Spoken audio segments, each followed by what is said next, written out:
So welcome aboard the Galeon 560. You join us on a lovely, crisp winter November morning, and today we have a special guest with us who's kindly given up his time. That is Tony Castro. Welcome, Tony. Thank you. Tony is the main designer for the Galeon yachts, and today we're just going to have an informal chat to let Tony explain to us about his involvement with Galeon and some of the designs that he's produced over the years.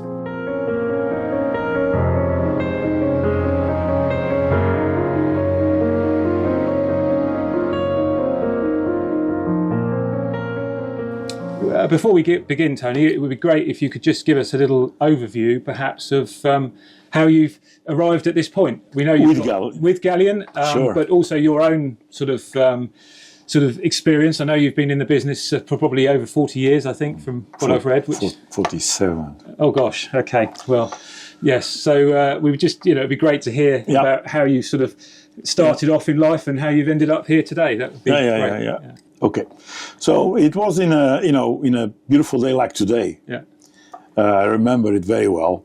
It was September. It was a Southampton boat show in the year 2000. Okay, and at the time there was a new English Galeon dealer. Okay, and Galeon was exhibiting for the first time, and they had some little 6 meter or so boats, little. Yeah. Tiny things, and they were asking the dealer what they should do and so on, and I was just lucky because the dealer knew me, and he said, "Oh, I know somebody maybe you can talk to. It'd be good to sort of have some discussion." So he called me up, and so I went over to the show that afternoon.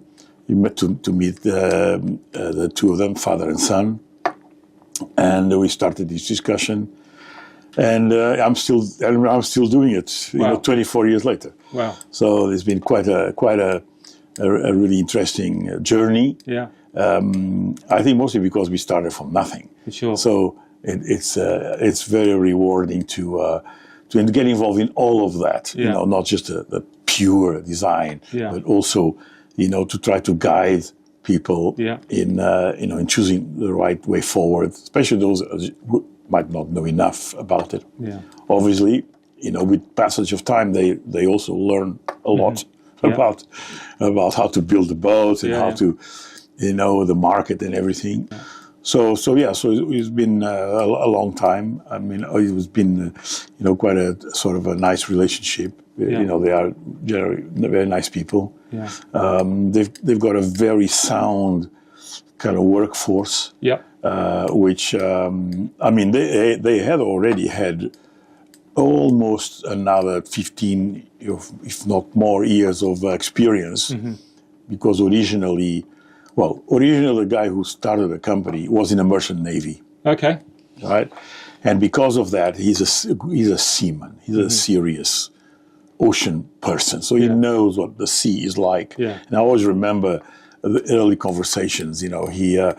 He was very sure of the kind of things that he wanted to do, his responsibility to deliver a good product, a good sea boat. Because of course he you could tell when you spend your life at sea, you've got some strong views about how safe it's got to be, how strong it's got to be. Yeah. And I could see that that was a very good, strong sort of base. To go on, Sure. All the things they're lacking, I thought I could provide with time. And when you got involved with them in around the 2000, so what was the biggest boat they were building at the time? 7 meters. Oh wow! Okay, so little day boats. But in the 15 or so years before, they had been taught how to build boats by the French, right? Because they built close to 4,000 boats by then already. Okay. For the French, Jeannot, the biggest company in the world. Right. So again, I think they got a very good base learning, if you like, for a number of years, so they knew how to do the basics quite well. So the workforce was well educated, if you like. Yes. So it was a very strong. So I could see this was going to be potentially very good. Yeah. Good direction, good people, everything was very nice, and it turned out pretty much like that. I mean, I think one of the things that's always surprised me was how the workforce was able to understand the level that they need to reach. And often that's something that when you go to a less developed country, the workforce over there, they think they are the best in the world. And that's because they don't know much what happens on the rest of the world. Sure. And often that leads to them reaching a level that could have been higher. The moment you teach them what the level should really be, they often are able to achieve it. But they need to embrace it.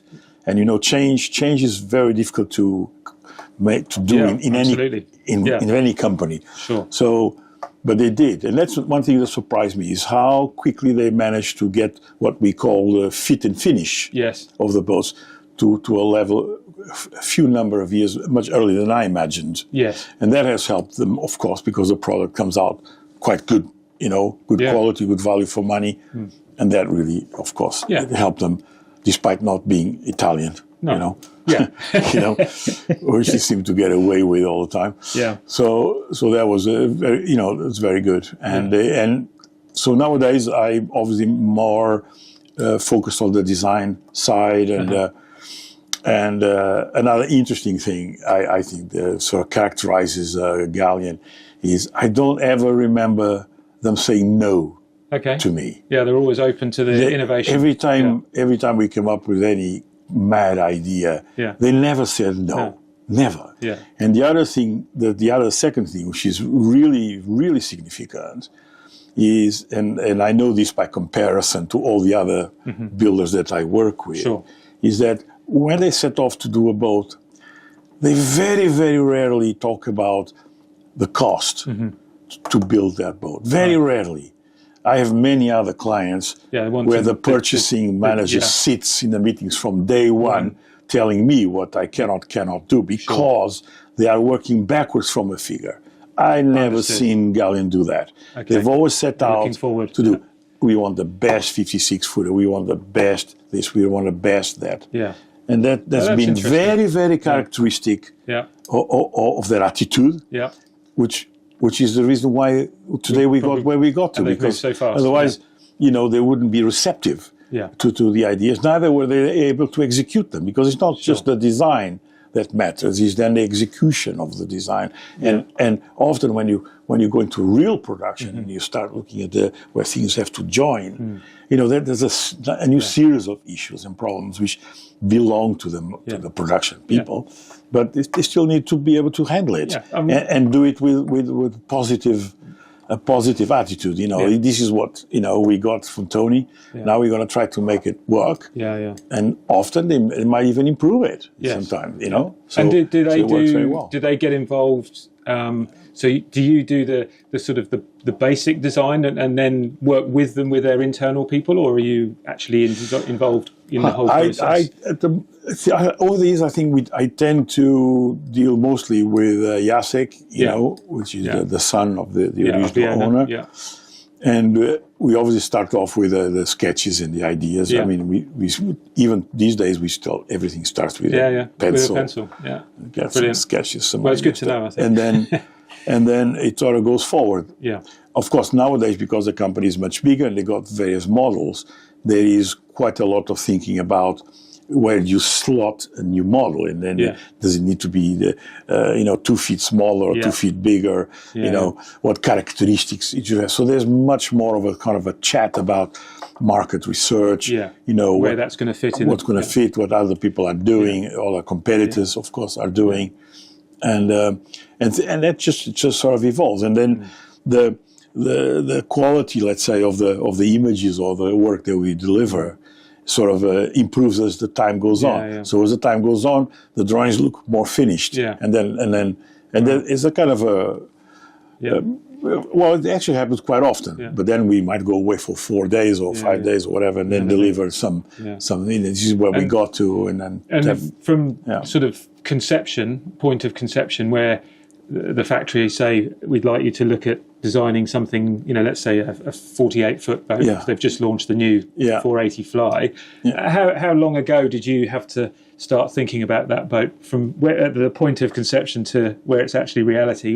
How long do they, on average? Usually a year and a half. Okay. Which is it's still quite quick, though, pretty isn't average. It? Yeah. Yeah. It depends. In all these years, I've never had less than 3 ever projects going at the same time. On the same time. Wow. Never less. Okay. Sometimes more. Yeah. But there's always something going on. Always.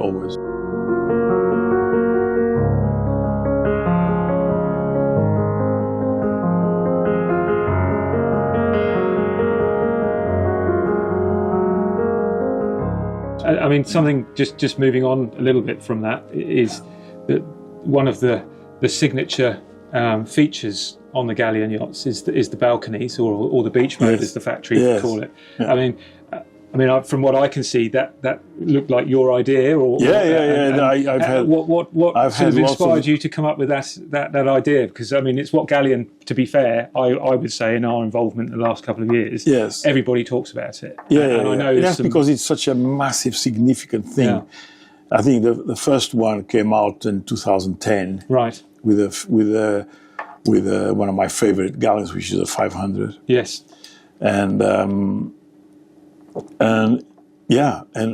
It's just it's just a very visible feature as well. Yeah. So obviously it's I guess the thinking behind it was just to increase the cockpit space on a smaller boat. Yeah. Is that kind of how you? Yeah, and also we pay a lot of attention or how we think the owners would like to use their boats. Sure.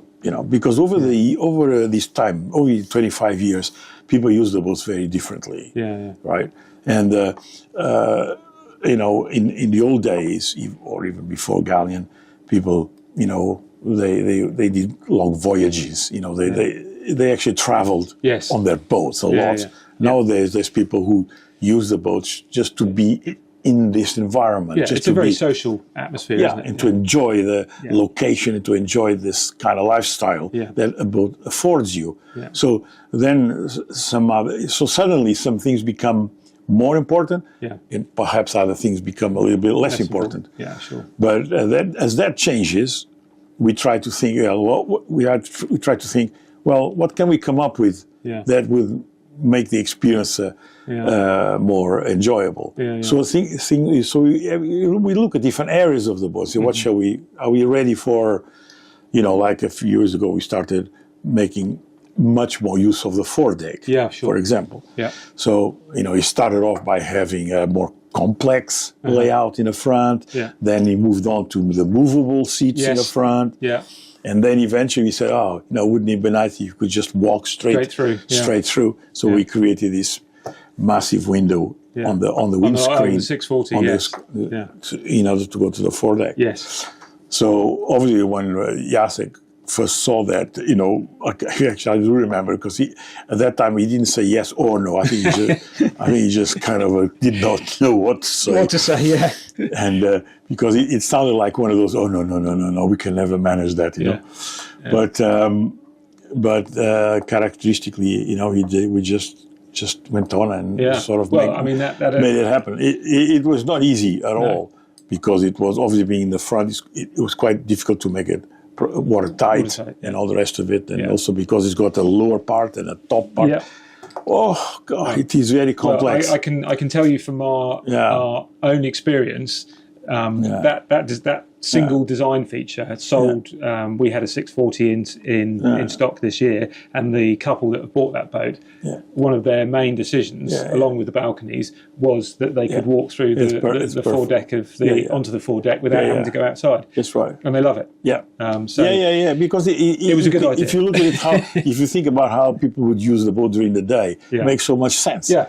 It's enjoyable, and then there's a little bar nearby, you have the sink and the wet bar, and the cool drinks and so on. So it just becomes like another area, which is often nice, because if you have kids and so on, you might like the kids to go to one corner and you can have a snooze elsewhere.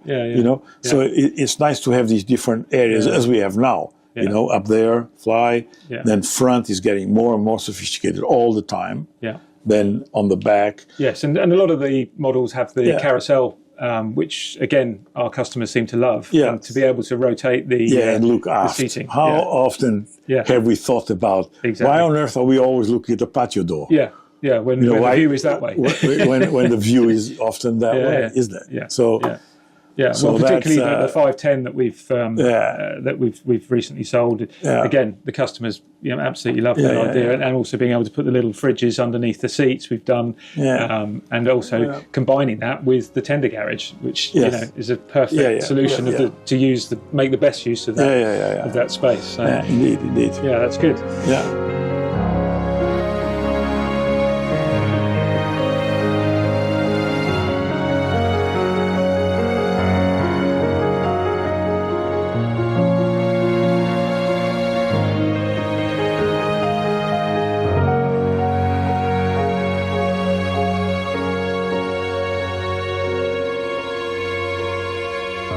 Well, Because sometimes I think it's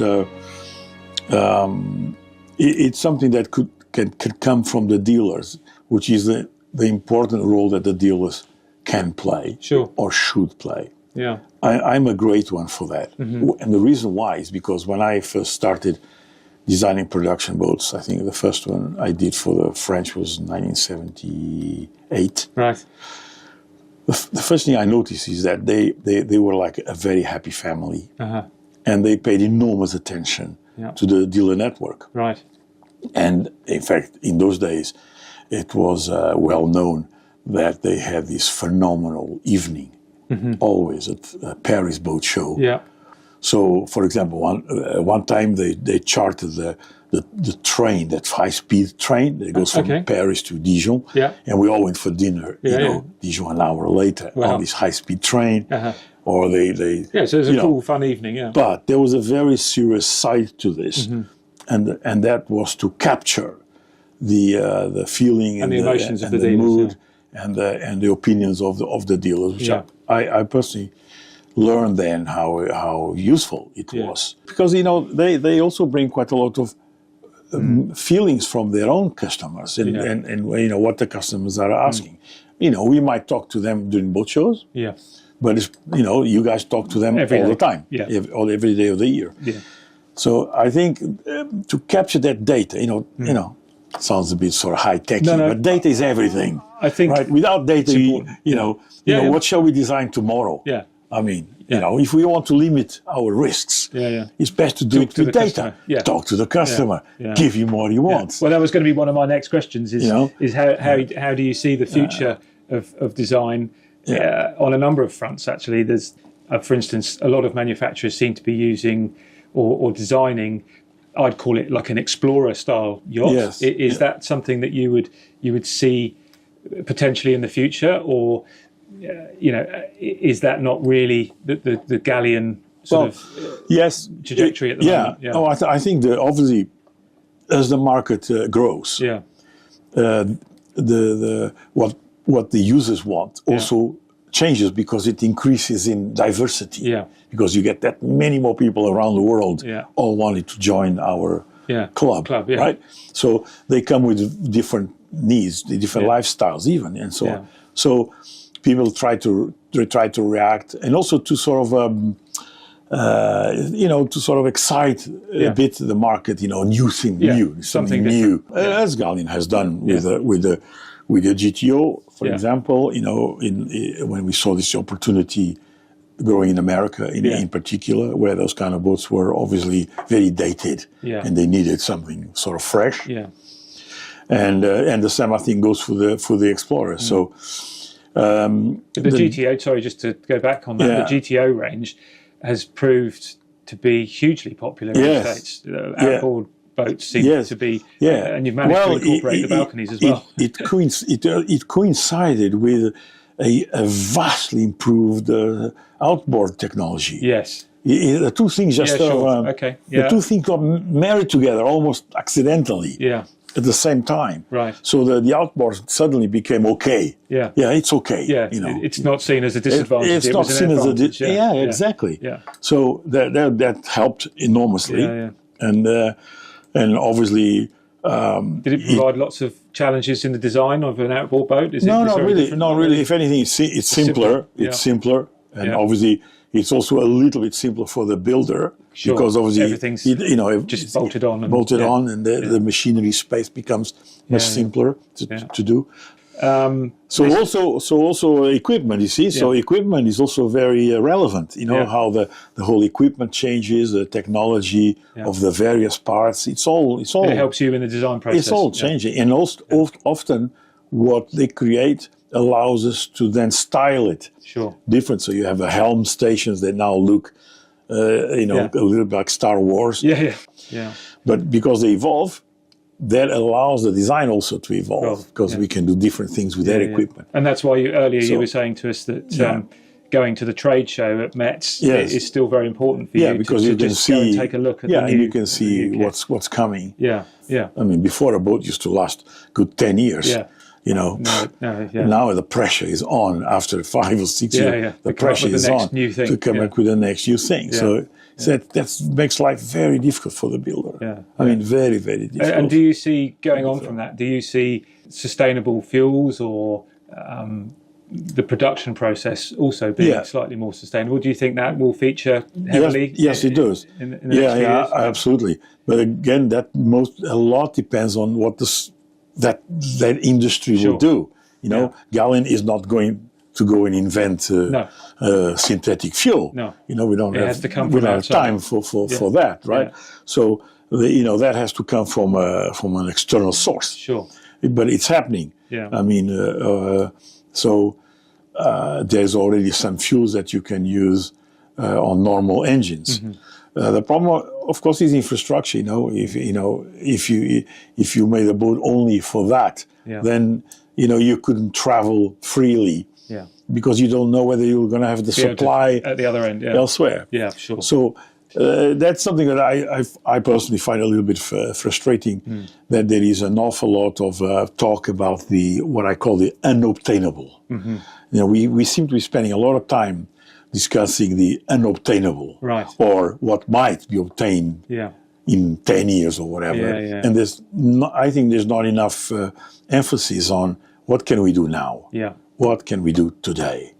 Right, and the stuff that we could do today that we're not doing enough. And that is, I think, what we should all be doing from an industry point of view. Not just the builder. Not just the Yeah. Okay. So it's hopefully it'll come. It'll come. Yeah. Okay. And finally, it would be good to just, without you giving any secrets away from the Galeon factory. I know we've got a really exciting new model coming, probably in the first half of next year, which is the new Galeon 620 Fly. Just talk to us a little bit about that model, particularly because we can, and it'll explain to maybe some of our customers and viewers that the next innovation that you're going to offer us, which we're all very excited about. Well, the two sides to it. Obviously, it's a boat intended to kind of a slot into a little gap that we have, which they needed to do. And then on the other hand, of course, how many new ideas can we possibly introduce without making everything obsolete? Yes. So I mean, there's quite a few things there. So he's fairly turbocharged with new things. Turbocharged, okay. That's a good word. So it'll be interesting how the people will react to it. There's quite a few things. I mean, for example, we don't like to deviate too much from a good hull design, for example. We could have deviated a lot more if we were to follow pure fashion, if you like. So in that sense, you've got a good formula. You didn't want to change. We don't want to mess around with something that works well. Yeah, sure. I mean, there is still a lot of Galeon owners who actually do use the boats out there. Yes. And so it still has to be a good seaboat. So we still try to make it as good seaboat as possible. Yeah.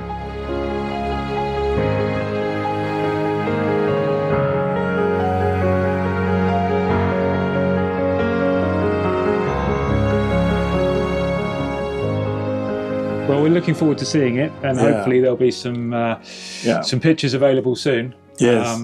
And I think, you know, I hope everybody's enjoyed just getting a little insight into Tony's life and work with Galeon. And you know, we really thank you very much for taking time today to come and talk to us. No problem. We like to do that as often as you like. Yeah, perfect. Well, thank you very much, Tony. Tell the story. Yeah, thank you very much. You're very welcome.